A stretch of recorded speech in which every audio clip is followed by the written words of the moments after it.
Sogoku, Sogoku, iki ni igiki?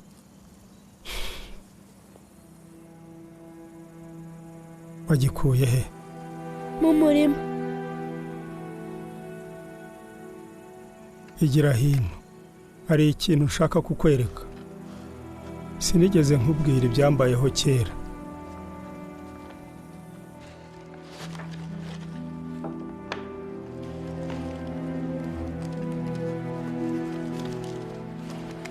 Yosi, uracyari muto. Igihe kizagera umenye neza ibyanjye. Nakoze ibibi byinshi. Nahoze nsenga izindi mana zitari Yehova. Nageze naho nzana ibigirwamana mu rusengero. Nababaje Yehova cyane.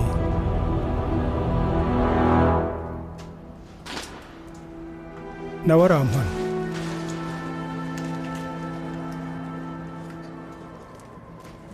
Ninginze Yehova ngo mbabarire. None se yarakubabariye? Yego, agira imbabazi nyinshi. Dore ibyo Yehova yabwiye umuhanuzi we Yesaya. Abakora ibishushanyo bibajwe bose ntacyo bari cyo. Kandi ibishushanyo byabo bakunda cyane ntacyo bizabamarira. Abahamya babo ntacyo babona kandi ntacyo bazi. Noneho nawe ndashaka gusoma aya magambo avuga iby'umuntu utema igiti. Reba noneho icyo agikoresha. Igice kimwe cy'icyo giti agicanisha umuriro, ikindi gice akacyotesha inyama akarya agahaga.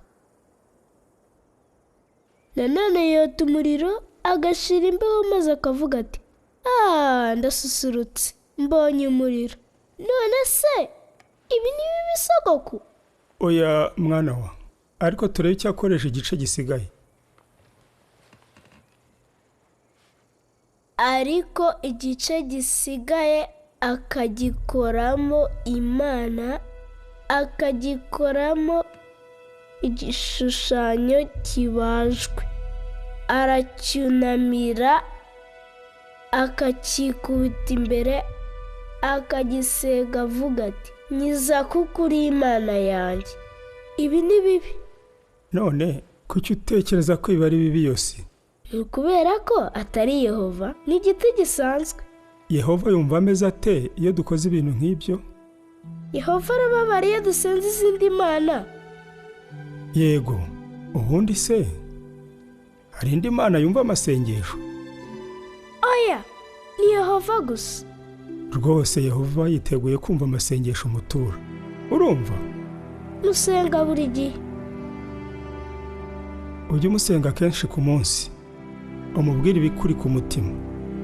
Bigaragaza ko umukunda kandi ko yifuza kuba inshuti. Nukora ikosa ujye umusenga umusaba imbabazi. Nubwo nakora amakosa 100, niyo yaba 100, naho 1000, nabwo ntacyo. Naho yaba 1000 n'ibihumbi, nta kibazo rwose. Icy'ingenzi ni uko umusenga umusaba imbabazi kandi ugakora uko ushoboye kose kugira ngo ukore ibyiza.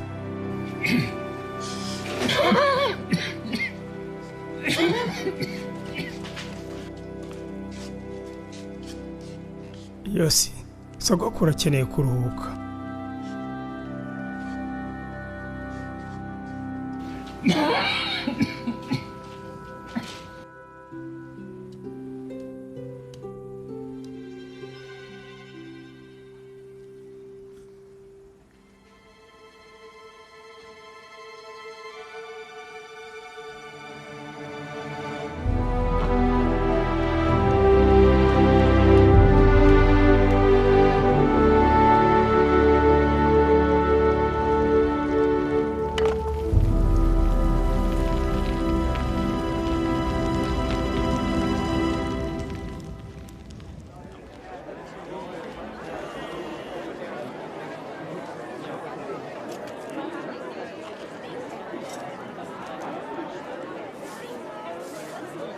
komeza umbwire ya nkuru.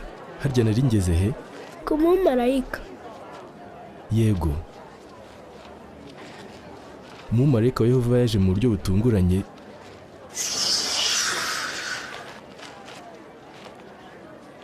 Yica ingabo 185 mu ngabo za Senakeribu. Nibyo? Yego.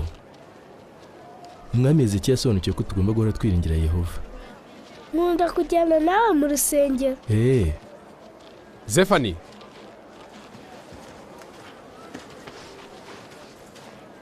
Ntukambwirire umwana izo nkuru zitabayeho. Umwami yansabye kujyana Yosuwa mu rusengero. Aho mugenda haza. Kandi ibyo yaba yavuze byose ntibindeba. Uyu mwana uvuze ngo iki?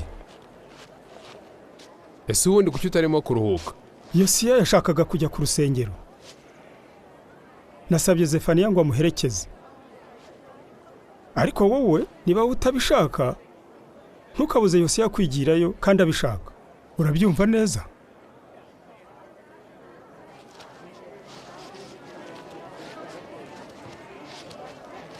Mukora ibyo mushaka.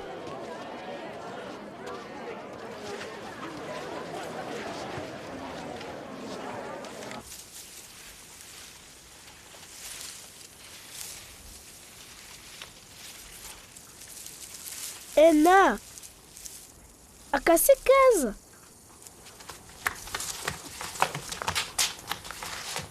Ubu noneho nigane Ndera. Reka nigane Salomo. Yanifuza kuba nk'umwami Dawidi.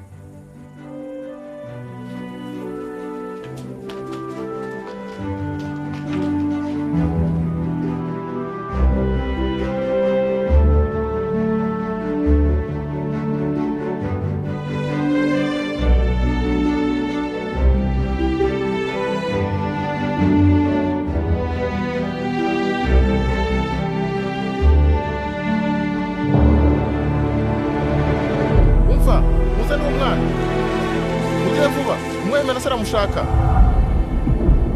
mumpamagarire Yosuwa. Araje nyagasani. Sogoku. Yosuwa, mwana wa ntega amatwi. Sogoku, uraza koroherwa. Sinshaka gusigara njyenyine. Nturi wenyine. Yehova azabana nawe kandi na mubyara wawe Zefaniya azakuba hafi. Yehova ni uwera kandi ugomba kumukorera nk'uko abishaka udaciye ku ruhande. Ibitambo n'iminsi mikuru yo mu rusengero bituma dukomeza kuba inshuti za Yehova.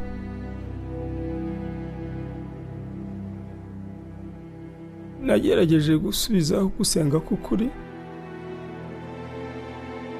ariko abantu bakomeza gutambira ibitambo kutununga. Urusengero rwa Yehova twararwirengagije. Uzi ukuntu abantu babaga bishimye bagisenga Yehova nk'uko ashaka. Ndashaka ko Yehova ari usengwa n'urusengero rwe rugasubira nka mbere.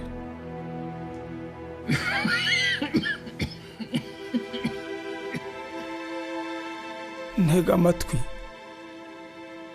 Uzakorere Yehova mwana wa. Izindi mana zose ntacyo zishoboye.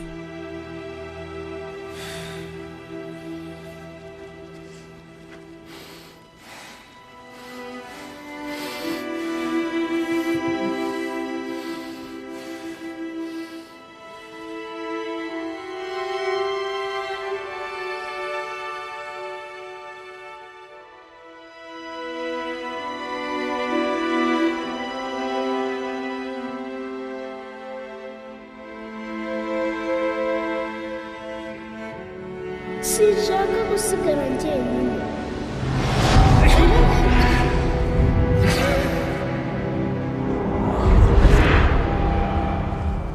Nturi wenyine.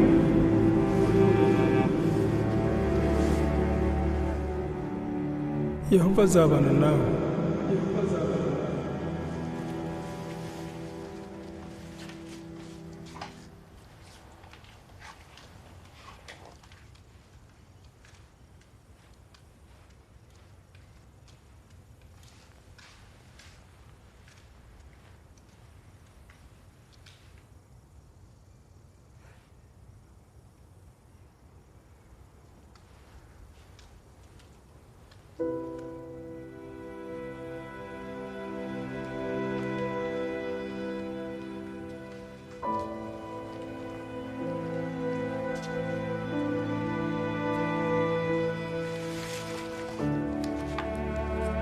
Uzi ukuntu abantu babaga bishimye bagisenga Yehova nk'uko ashaka.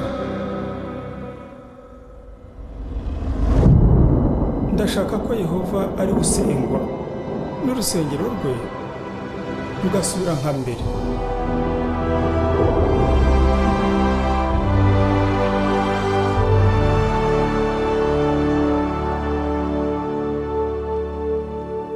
Yosi,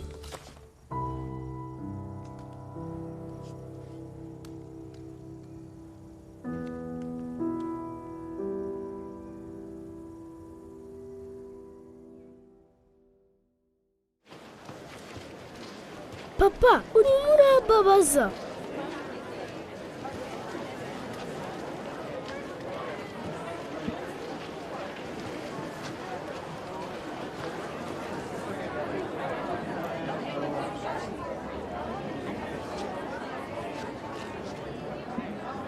Ubucuruzi buragenda. Amashusho y'abanyafonike ni meza cyane kandi abantu bayakunze cyane. Ni byiza, aya mashusho azaduhesha inyungu nyinshi. Nibayakoresha bayara azabaha imigisha. Erega n'umusaruro wacu wariyongereye. Yehova ntakunda ibi bintu. ceceka. Dukeneye ko n'izindi mana zitari Yehova nazo zidufasha. Ariko sogokuru yanyigishije. Yavuze ko izindi mana zose ntacyo zishoboye. Vuga buhoro.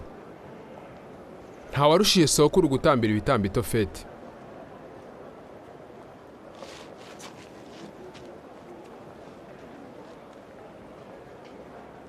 Mwana wa, niba ushaka kuba intwari koko, Yehova na Bayali bazagufasha. Ibyo si byo. Oya si byo. Niba dushaka gusenga Yehova tugomba kujya mu rusengero rwe. Sogokuru yambwiye. Ndavuze ngo ntukite ku byo sokuru yavuze. Hashize imyaka 2 apfuye. Sinzongera kumva umuvuga. Urumva? Zefani.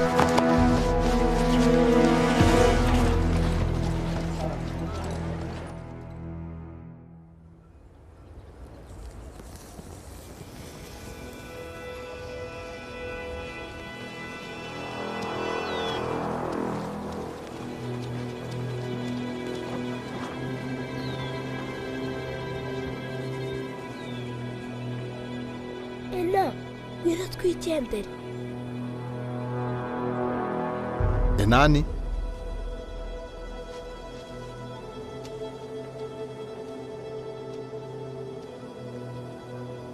Oya.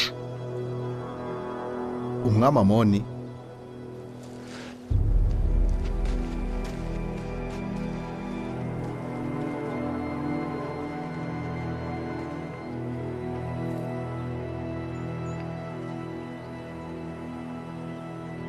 Yosi.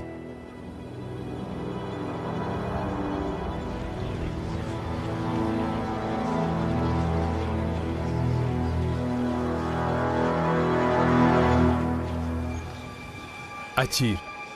Ntuzi isoni. Izindi mana zose ntacyo zishoboye.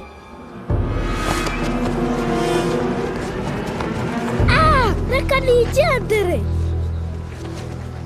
Harvest. Ubu turi imbere ya Bayali.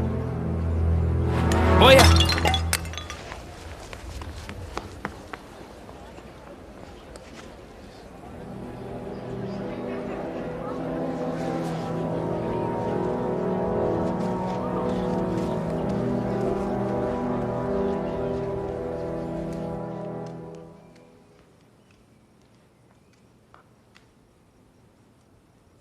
uyu mwaka bayari natagusha imvura tuzamenya kuri Yosuwa wabiteye.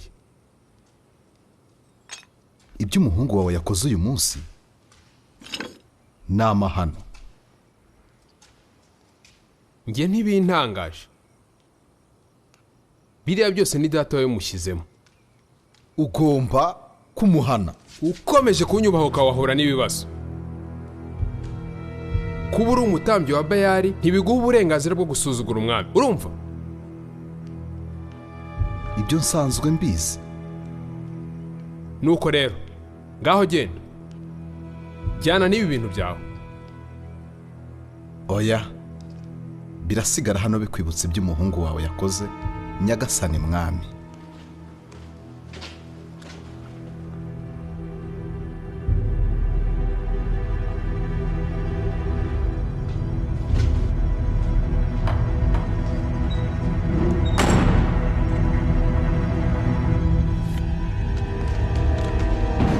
Muntabare. Baranyishe. Muntabare.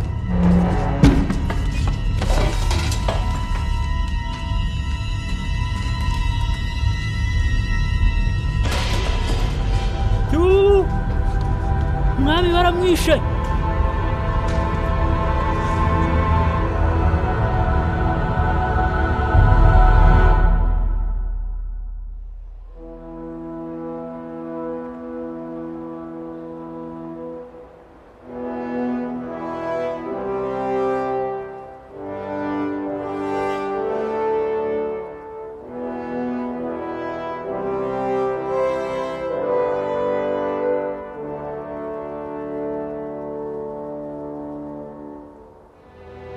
Yose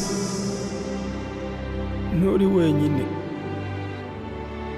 Yehova azabana nawe, kandi na mubyara wawe Zefaniya azakuba hafi.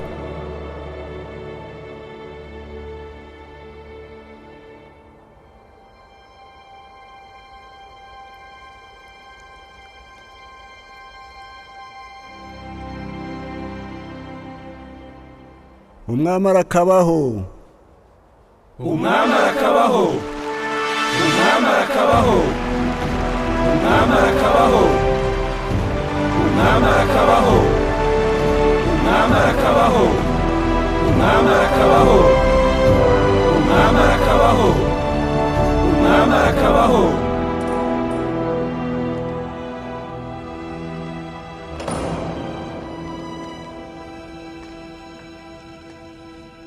Ena.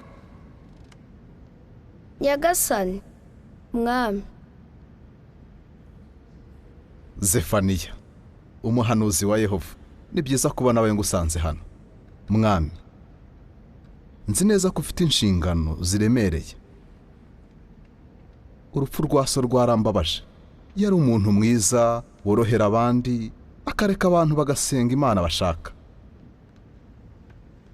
Uzi n'ikindi, igihe cyose usengishaga inama, buri gihe iyo yabaga ashaka gufata imyanzuro ikomeye. Yosi, none se uzajya ubona akanya ngo tujye kwiga kurasa? Tuzareba. Reka tube tukuretse, nyagasani. Rwose nanjye nababajwe n'urupfu rwa so cyane. Ndahari. Unkeneye wantumaho.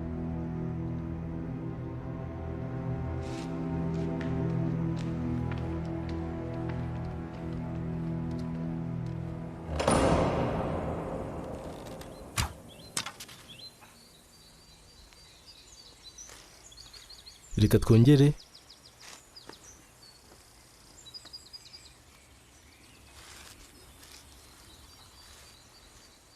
Ngaho fata ukomeze gutya. Nanone aho kureba ku mwambi, ireba aho ushaka kurasa. Nuko utyo.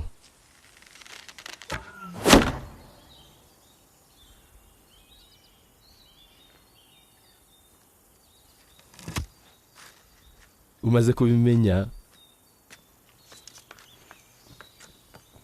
Ena, numva gutakije. Usko twari turangije. Ena, reka turebe urusha undi guhamya intego. urumva se nakwigezaho? Erega wowe witoza kenshi. Ngomba kwitoza kugira ngo nzatsinde abanzi ba Yehova. Ibyabaye mu mateka y'abami bidufasha kumenya icyiza n'ikibi. Iyo dusuzumye twitonze ibyabaranze tubona neza ko tugomba gukunda Yehova kandi tukanga ibibi. Ibyo turabizi. Kubimenya se bimaze iki? Abami benshi se ntibari babi? Ibyo nibyo, bamwe bari babi. Ntibizeraga Yehova kandi ntibashatse kuba inshuti ze. Iyo umwami adashatse Yehova, abantu barahababarira ndetse n'abantu beza bumvira Imana. Tugomba kuvana isomo kuri abo bami bitwaye nabi. Ubwo murumva ingaruka umwami ashobora kujya kuri rubanda? Ndabyumva. Genzi ko sogokuru yari umuntu mwiza pe. Yambwiye ko nubwo Manase yari umunyarugomo, yagize icyo ageraho, yoroheraga abandi, yahaga abantu umudendezo wabo. Burya kugira umudendezo bijyana n'inshingano. Inshingano yo ibyo uhora ubivuga. Inshingano ikomeye yo guhitamo uzakorera, Yehova cyangwa izindi mana. Data yambwiye ko abashuri bamaze gufungura Manase, gusenga Imana imwe byatumye abikigwari, ku buryo nta jambo yari agifite. Ibyo si byo. Sogokuru yamenye ko Yehova ariwe Mana y'ukuri yonyine ageze mu bibazo. Ibyo umuvugaho si byo. Igihe sogokuru yakoreraga Yehova nta cyiza yagezeho. Ibyo se akubwira ni ibinyoma. Urashaka kuvuga nabi data? Menye ko so yamwemeraga, nawe ugomba kumwemera. Ubundi se waba icyo usenze Yehova, Bayali, Marikamu cyangwa izindi mana? Wowe se urumva ibyo byashoboka? Cyane. Amagambo yasatira abantu urujijo. Ubwo rero urashaka kuvuga ngo musuzugure? Wibagiwe se umugani uvuga ngo jya wumvira so wakubyaye? Tugomba kumvira ababyeyi bacu, ariko wibuke ko twese harimo n'ababyeyi Yehova niwe dukesha ubuzima. Ubwo se turamutse dufatanyije n'ababyeyi bacu mu bikorwa Yehova yanga, ntitwaba tububashye kuruta Yehova? Yandakaje rwose. Ngo sogokuru yari umuntu mwiza, ntumuvuge nabi. Zefaniya ni umuhanuzi, ugomba kumwumvira. Abahanuzi bavuze iki se? Ubundi se umwana nkuriya yabaye umuhanuzi? Nta n'imyaka 25 afite. Ubundi se ni ngombwa ko dusenga Yehova wenyine? Dushobora gusenga n'izindi mana. Ujye witondera ibyo uvugana na Yosuwa. Yibwira ko arusha abandi gukiranuka kandi bizateza abantu ibibazo. Uzagerageze kumufasha gushyira mu gaciro no kureba kure. Gute se? Zefaniya yirirwa avuga ko ameze nka Dawidi. Ngo nka Dawidi? Wa undi wibye umugore w'abandi?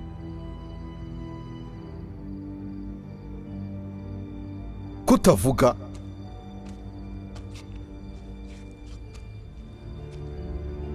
Vuga se.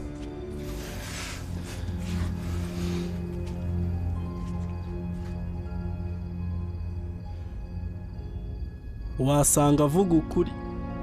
Ukuri nyabakize. Wasanga Imana y'ukuri ari imwe. Mwana wa Yosuwa ntazi neza uko ibintu bimeze. Sekuru agisenga Bayali yarebaga kure. None se nkora iki? Uzaganire nawe, umufashe kuba umwami mwiza, worohera abandi nk'uko Manase yahoze. Uko niko uzamubwira.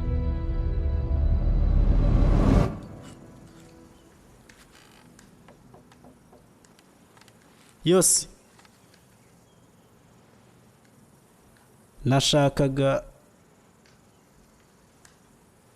ndashaka kugusaba imbabazi. Ejo nakubwiye amagambo atari meza.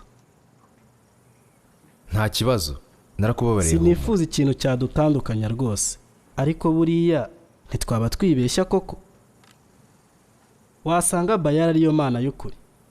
Bitekerezeho. Bayali niyo mana itugushiriza imvura, kandi yaba so na sokuru bamaze igihe bayitambira ibitambo ku tununga, none niyanga kugusha imvura kubera ko utayisenga, imyaka izuma n'abantu bicwe n'inzara, maze bitume bakwigomekaho. Nzi neza rwose ko ukunda Yehova, ariko se hari icyo byaba bitwaye na Bayali tuyitambiye ibitambo? Ntawamenya.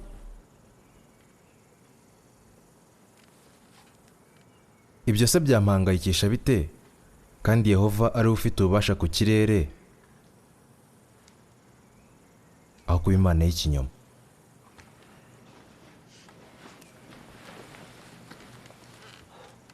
Wibagiwe se ko umwami Salomo yavuze ngo imigezi yose yo mu itumba? Ndabizi, imigezi yose yo mu itumba yiroha mu nyanja, nyamara inyanja ntiyuzura. Aho imigezi yo mu itumba inyura ntisubira kunyura. Ibyo nibyo, nuko Yehova yabigennye. Ibyo twabisomeraga hamwe. Hari abavuga ko ibiri mu mizingo byahindutse. Ntawamenya, wasanga imana zirimo zitubwira ko tukiri bato imikino twakundaga gukina. Ndayibuka. Wakundaga kumbwira ko wifuza kuba nk'umwami Salomo. Yehova yamuhaye ubwenge n'ubutunzi. Harya uribuka amaherezo ye? Abagore be bamuyobeje umutima akurikira izindi mana. Nanone umutima we ntiwari utunganiye Yehova nk'uwa Dawidi. Sinifuza gukora ikosa nk'iryo.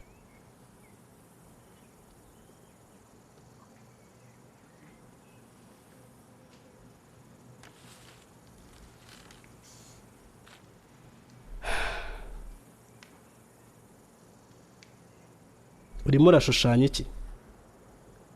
Ni urusengero. Sogokuru yambwiye ukuntu urwo rusengero rwari rwiza igihe basengaga Yehova nk'uko ashaka. Rushobora gusubira nka mbere.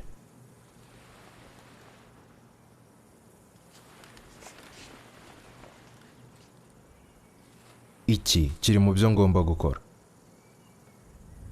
Wowe ntuzi uko ibintu bimeze? Yosuwa afite gahunda yo gusenya utununga twose. Ibyo nsanzwe mbizi. Ibyo bitekerezo bye by'ubutagondwa nabikomeza bikagera hose, rubanda bazarakara. Nta muntu uzongera korohera undi, abantu bazavutswa umudendezo wo gusenga. Umutegetsi utareba kure nta kindi akora uretse gutuma abantu bababara. Ibyo urabyumva?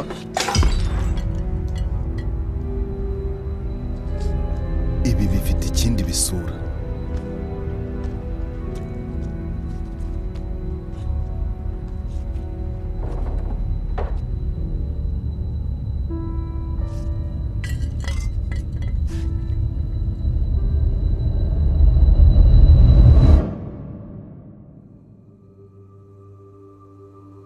Yehova ni uwera kandi ugomba kumukorera nk'uko abishaka. Yehova ni uwera.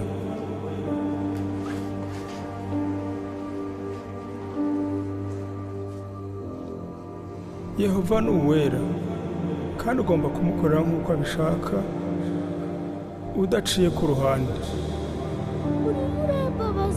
Mwana we, niba ushaka kuba intwari koko, Yehova na Bayali, niba ushaka kuba intwari koko, bazagufasha.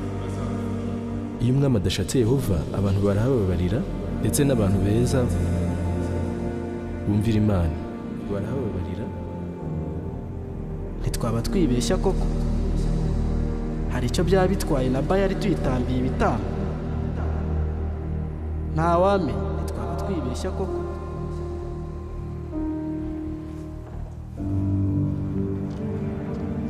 Uzakorere Yehova mwana wa. Uzakorere Yehova mwana wa. Izindi mana zose ntacyo zishoboye.